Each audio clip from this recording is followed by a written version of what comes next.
عمران خان کی final call انہیں Adiala jail سے رہائی دلوا پائے گی۔ اسلام آباد کی خاموش مگر سرد فضائیں اس مرتبہ کسی سیاسی طوفان کا پتہ دے رہی ہے۔ 24 نومبر کی فائنل کال کو لے کر تحریک انصاف متحرک ہو چکی ہے اور آثار یہی بتا رہے ہیں کہ ثوابی انٹرچینج سے نکلنے والے قافلے اسلام آباد پر یلغار کرنے کے لیے کمر بستہ ہے، بلکہ تحریک انصاف کے دعوے داروں کے مطابق تو تقریباً 10,000 کے لگ بھگ کارکن اسلام آباد اور راولپنڈی کے اطراف کے علاقوں میں خفیہ مقامات پر پہنچا بھی دیے گئے ہیں۔ دوسری طرف تحریک انصاف کی قیادت میڈیا کو ذرائع سے مذاکرات کے حوالے سے خبریں دے رہی ہے، جس سے عوام میں یہ تاثر دینے کی کوشش کی جا رہی ہے کہ اسٹیبلشمنٹ مذاکرات کے لیے بے چین ہے، لیکن حقیقت اس کے برعکس ہے۔ تاہم توشہ خانہ 2 کیس میں عمران خان کی ضمانت منظوری یقیناً تحریک انصاف کے کارکنوں کو نیا جذبہ دے گی۔ عمران خان کی بہن علیمہ خان، جو پنجاب میں تحریک انصاف کو منظم کرنے میں کافی سرگرم ہو چکی ہیں، سیاسی پنڈت تو انہیں عمران خان کی زنانہ کاپی قرار دیتے ہیں۔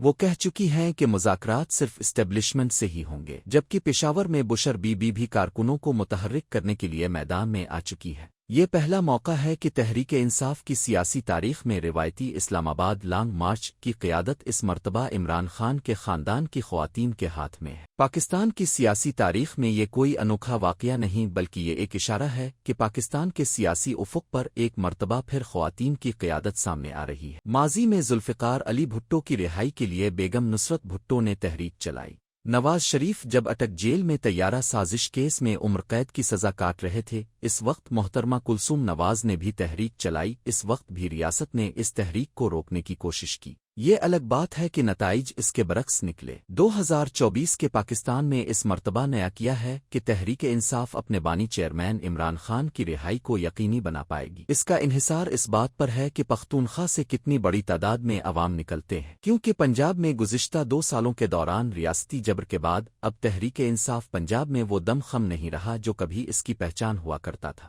تحریک انصاف پر ایک مخصوص علاقائی جماعت ہونے کا تاثر گہرا ہوتا جا رہا ہے۔ اس میں قصور تحریک انصاف کی موجودہ قیادت کا کم اور حالات کی ستم گری کا زیادہ ہے۔ 10 اپریل کی رات سے حقیقی آزادی کا شروع ہونے والا سفر ابھی تک جاری ہے۔ کئی اتار چڑھاؤ آئے۔ پہلے 25 مئی 2022 کو ڈی چوک پہنچنے کی کوشش ناکام رہی، جب عمران خان نے صبح کشمیر ہائی وے پر اپنے کنٹینر سے لانگ مارچ ختم کرنے کا اعلان کر دیا۔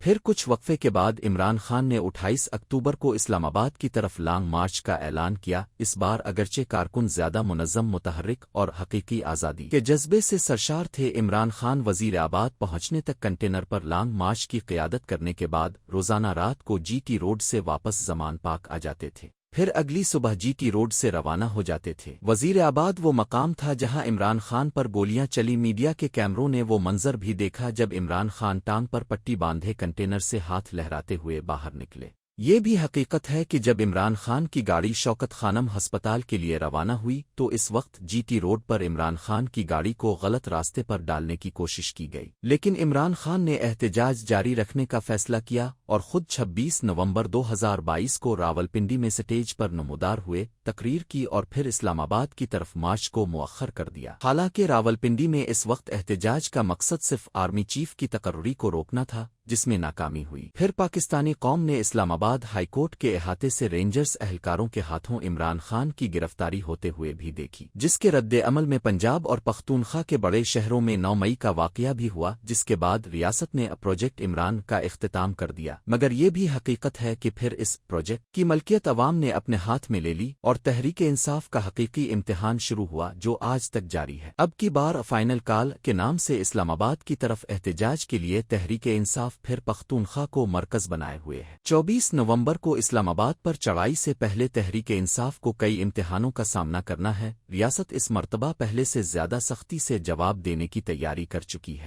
گزشتہ 15 ماہ کی قید نے عمران خان کو مذاکرات اور احتجاج ایک ساتھ جاری رکھنے کی حکمت عملی اپنانے پر مجبور کر دیا ہے۔ گارڈین کو دیا گیا انٹرویو بھی اسی سلسلے کی ایک کڑی ہے، جس میں عمران خان نے ڈیل کے امکان کو رد نہیں کیا بلکہ کچھ شرائط رکھی ہے۔ مذاکرات کے فیصلہ کن ہونے کا امکان ان قوتوں پر ہے جن کے ہاتھ میں موجودہ حکومت کی لگام ہے، کیونکہ اس نظام کے تسلسل کی گارنٹی بھی انہی قوتوں کے ہاتھ میں ہے۔